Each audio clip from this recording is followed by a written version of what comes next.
Rusty and Rima. The Rani was waiting for them at the top of the hill.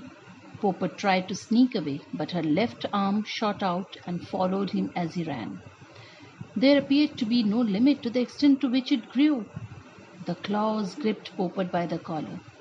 Then the arm contracted, dragging him back to the spot where he had, at first, been standing. Impolite to turn your back on me, young man. Don't they teach you manners at your school? A little magic now, and then will turn you into a better man. I have a small task for you, she continued, addressing the three of them. My powers don't extend beyond this palace, this hillside. Here I am omnipotent. All must obey me, but the summit of the mountain belongs to the gods, and only the pure of heart can go there and return in safety. Are the three of you pure of heart? I think so, said Pitambar. I hope so, said Rusty. As pure as the purest ghee, said Poppet, saluting. You will do, I think, said the Rani. Tomorrow when you get to the top of this mountain, you will find a large rock, and on top of it, resting in a hollow, a beautiful purple stone, the size of your head, little boy, but smoother and rounder and far more attractive. It is made of the purest jade, not the cheap stuff you find in every bazaar, a very rare jade, the fei sui jade that only the Chinese emperors were allowed to own. And what makes it so very special? Not only is it the rarest of the rare stones, but it is also a musical stone. How is that? Asked Rusty. Does it have a purpose? Must everything have a purpose? Must a star have a purpose? Must a pretty sparkler have a purpose other than to emit light? Must a beautiful stone have a purpose? The stone has a number of little depressions running through it, and when the wind passes through those tiny passages, it creates the most wonderful music, the music of the heavens. The stone of heaven, said Rusty. I think that's what the Ming emperors called it. I remember reading about it in a book, but how did it get here? There came a traveler from an ancient land, a long, long time ago, yes, and you will bring it down for me. It may be a little heavy, but your strong friends here, indicating Pitambar, will carry it with ease, and you will be suitably rewarded for your trouble. You won't turn us into crows? Asked Poppet, who felt he had been subjected to more than this fair share of magic. No, what do you want most in the world? A guitar, said Poppet. And you, strong man? A set of weights. You will be a champion weightlifter. And you, bright boy with the blue eyes? I'm not sure, said Rusty. I'll think about it. Don't think too much. Thinking is dangerous. And with a flap of a black cloak, she left them and disappeared into the palace. The boys were tired after their little excursion and went to their room to rest and talk over the situation. Rusty and Pitambar were ready to climb the mountain and bring back the wonderful stone. Poppet wanted to get away as soon as possible. He didn't believe in the promise of a guitar. The old Rani didn't seem the sort to keep her word. Towards evening, feeling restless, Rusty slipped away on his own and wandered through the gardens until he came to a small pavilion perched on the edge of the cliff. Standing there, he watched the sun go down in all its crimson splendor, leaving a blood-red wound across the riven sky.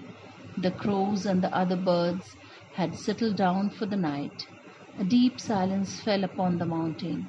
The evening star looked down upon an aging planet.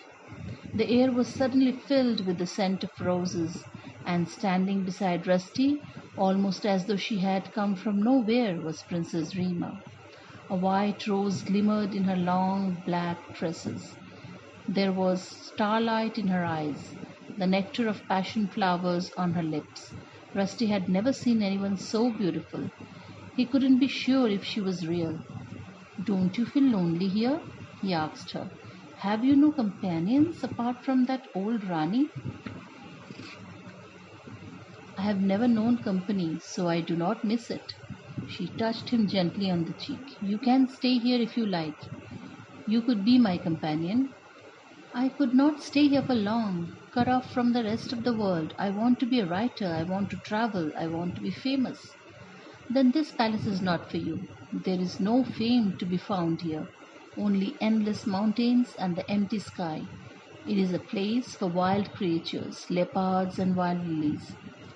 And what of happiness? Is that to be found here? What is happiness?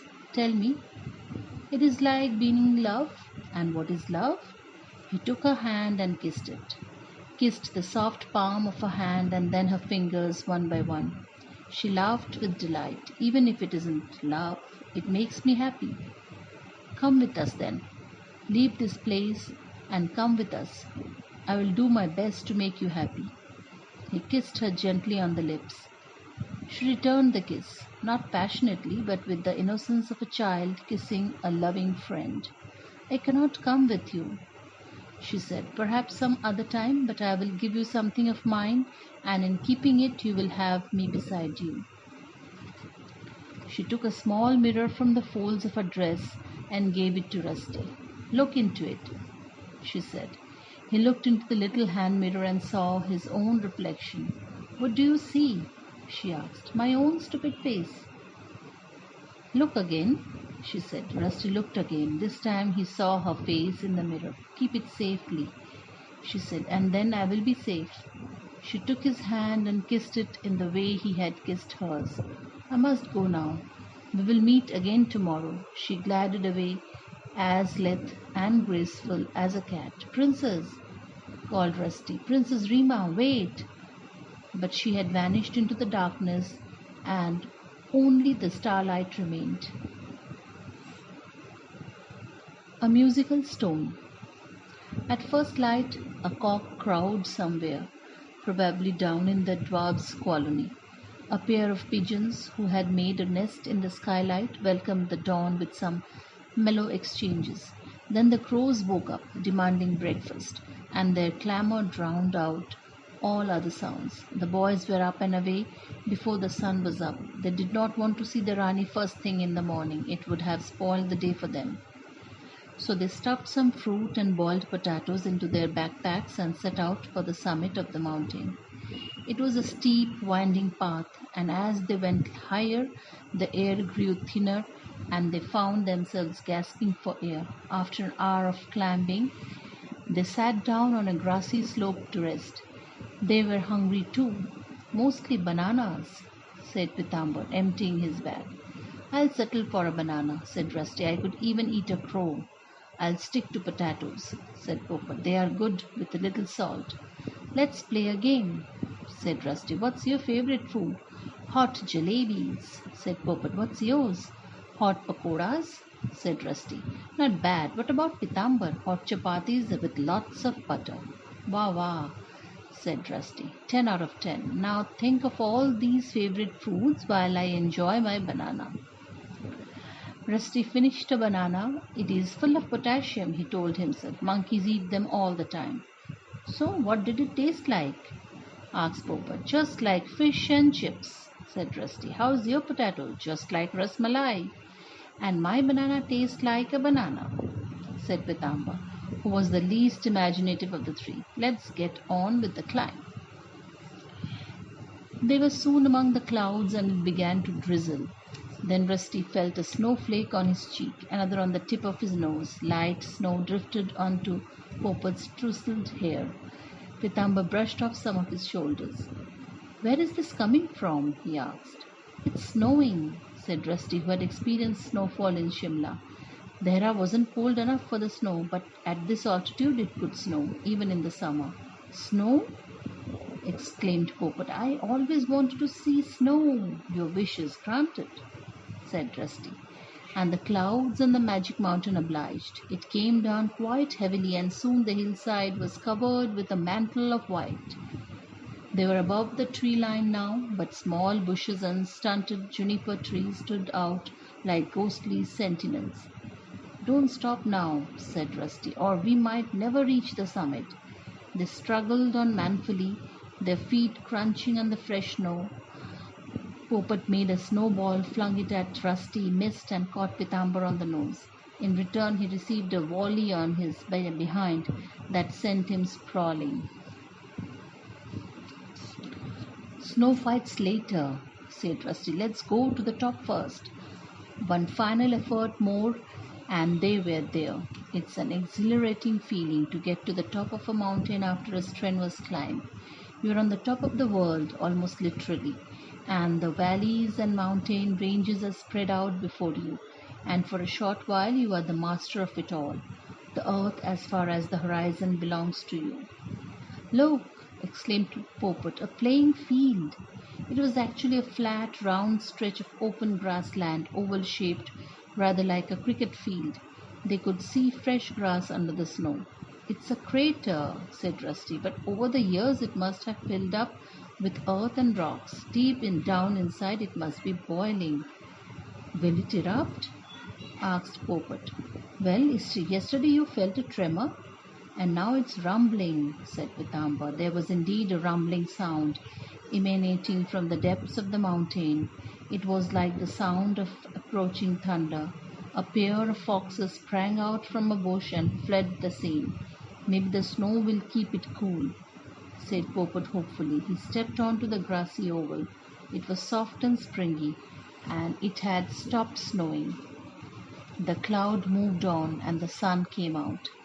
"There is a big rock out in the middle," said Poppet, running towards it, "and there is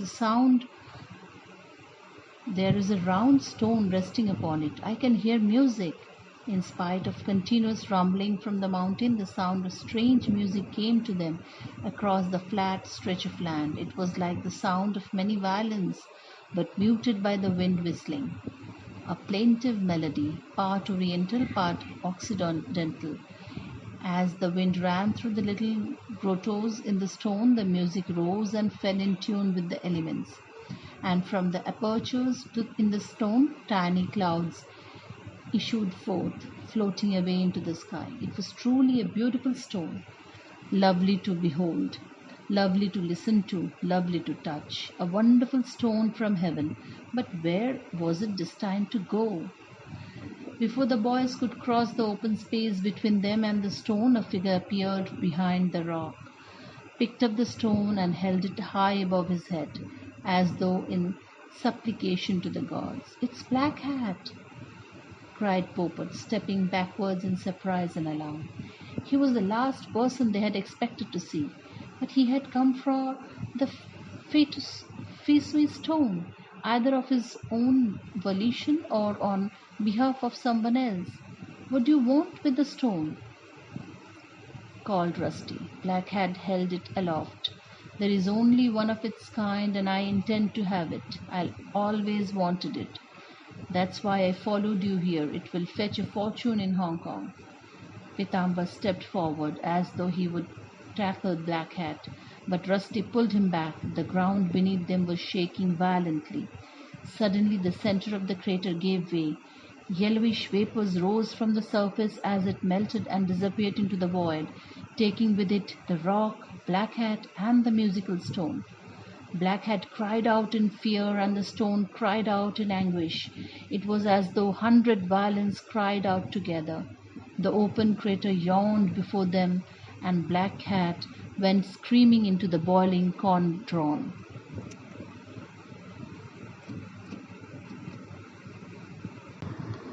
Gone with the moonlight. "I want to go home," said Poppet on the verge of tears. "A good idea," said Rusty. "Don't worry, Poppet. We'll see you get home." They were standing close to the edge of the open crater. It looked as though it would erupt at any moment. The earth around them was still trembling. The boys began their descent down the mountain. There was nothing they could do about Black Hat or the stone. Their thoughts, their actions were directed towards getting down to the palace in safety and then setting out on the trail for home and loved ones. Poppet was limping. He had twisted his ankle while retreating from the edge of the crater. Pitamba picked him up and carried him on his shoulder. But now the path was strewn with rocks and fallen debris, and they found the going difficult. The tremor had subsided, but the mountain had been given Such a shaking that landslides were occurring at a number of places. Trees were crashing down, and cracks and fissures had opened up on the hillside. Also, the animals were on the move. Driven from their lairs and burrows by the shock of the earthquake, they emerged into the open, confused and panic stricken. A spotted deer made a wild dash across the path. No beast of prey pursued it. Smaller creatures ran about aimlessly. Jackals ran downhill. A bear ran uphill. Rabbits scurried all over the place. A large green snake emerged from the rock and slithered across the path. Rusty jumped over it. After some time, Pitambar had put Poppet down.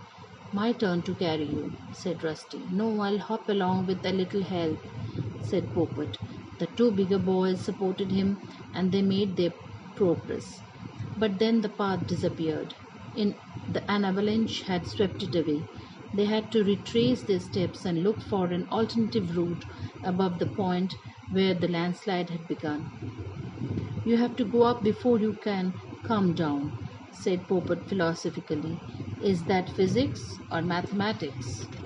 It's life, said Rusty. Happens to the best of us. Kings, queens, dictators, air balloons, up, and then down, down, down. Law of gravity, said Poppet. The moonlight made a path for them, and they descended with greater confidence. Far below, a light shone like a beacon. The princess and her lamb, said Rusty. She likes you, said Poppet mischievously. Why don't you marry her, Rusty? Then you will become a prince. Real princes are self-made, said Pitambar, who had become the prince of the wrestling arena only after many hard-fought bouts. It was after midnight when they reached the palace, or what remained of it. Old walls had given way, roofs had fallen in, doors and windows lay shattered. The old Rani and her crows were missing. Bright moonlight softened nature's fury, covering everything with the silver sheen. We think we can do as we like with nature, thought Rusty, but nature always has the last laugh. Princess Rima was waiting for them. Her intimate knowledge of corridors and passageways had enabled her to find shelter from the crumbling walls. We must leave, said Rusty. Will you come with us, Rima? He asked tenderly. Only for a little way, she said. I will take you to safety, then I must return. Because of Poppet's injured foot, they could not move very fast.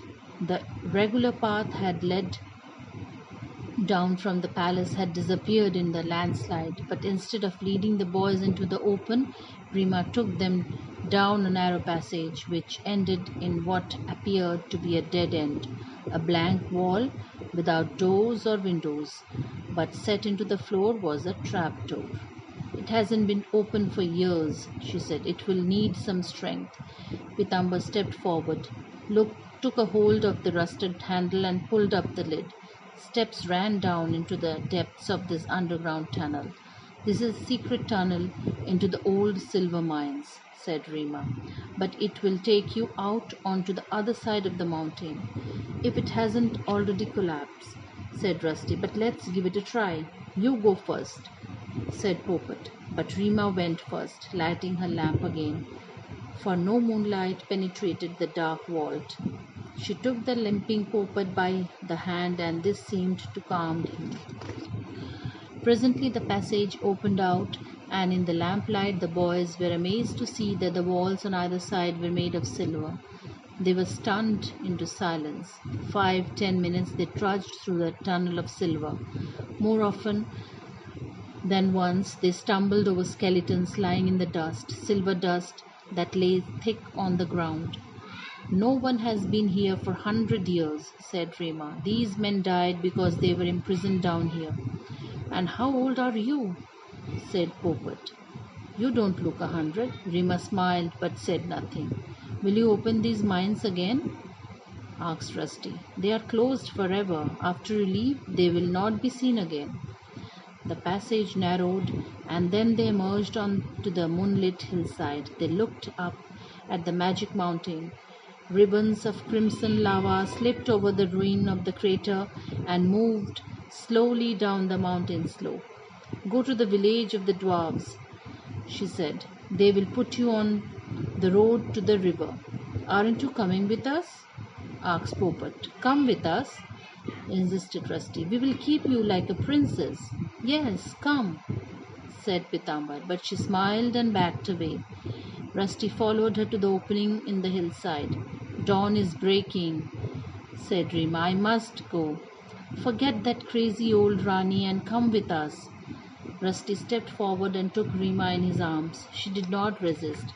The least she could do was to give him a last token of affection. She gave him a long, lingering kiss and ruffled his hair. He would not let her go.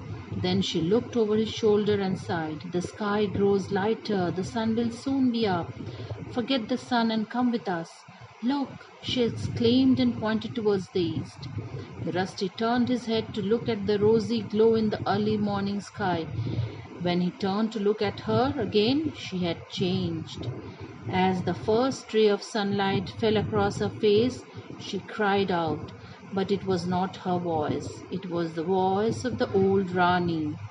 The girl's face had aged in seconds.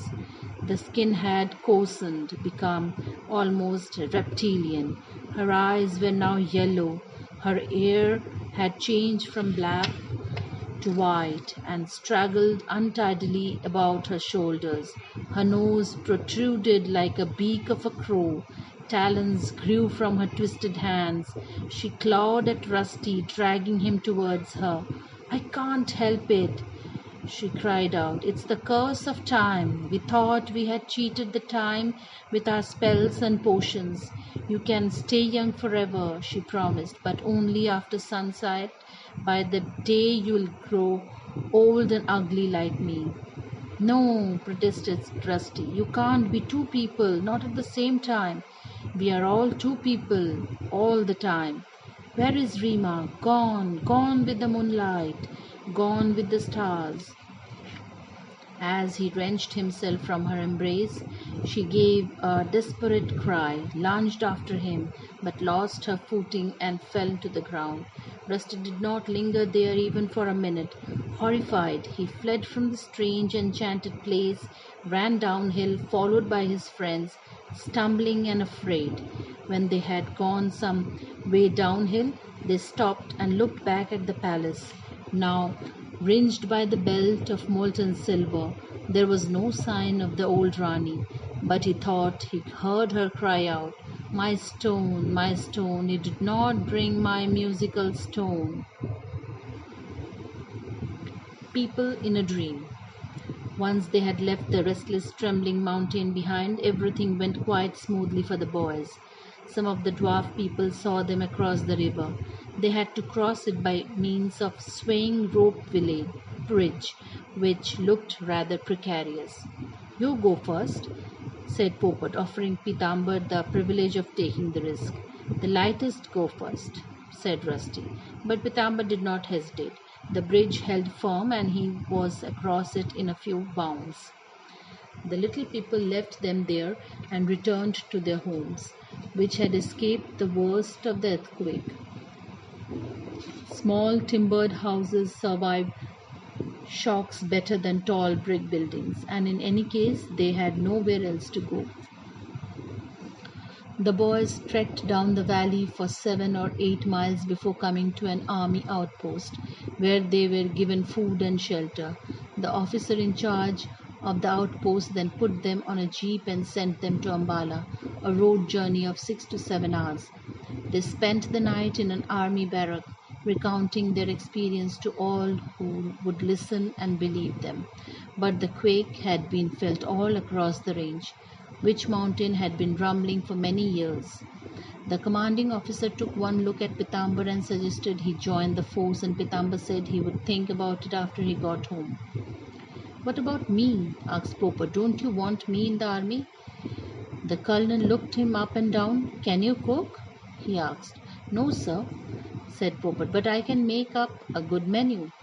"I'm afraid our menus don't offer much scope for creativity," said Colonel good-humouredly. "But good luck in the restaurant business. But what about you, young man?" he asked, turning to Rusty. "I'm going to be a writer," said Rusty. No time for writing once you are in the army. You will have to wait until you retire, and then you can write your memoirs. All successful generals write their memoirs. And the unsuccessful ones? We don't have unsuccessful generals. Now be off to the Jawan's canteen and try our menu. And I hope you have strong teeth. The next day they were put in a train for Dehradun. The colonel have paid for their fares home. Nothing very untoward happened on the journey, except at a little station called Rohana, where the train stopped for a few minutes. One of the carriage windows was open. In flew a crow and perched on one of the seats. "It's probably hungry," said Rusty. "Give it something to eat." "Look!" exclaimed Poppet. "It's wearing a funny hat, and it has only one good eye." True enough, the glossy black jungle crow appeared to be wearing a small round bowler hat. "It's Black Hat!" shouted Pitambur, and made a grab for the bird, but the crow was too quick for him. It hopped onto the windowsill, opened its wings, and went flapping away across the railway platform. The train started. The station was left behind, and the Mad Rani, Princess Rima, Black Hat, and the others all seemed to diminish and fade away as people in a dream shared by Rusty and his friends.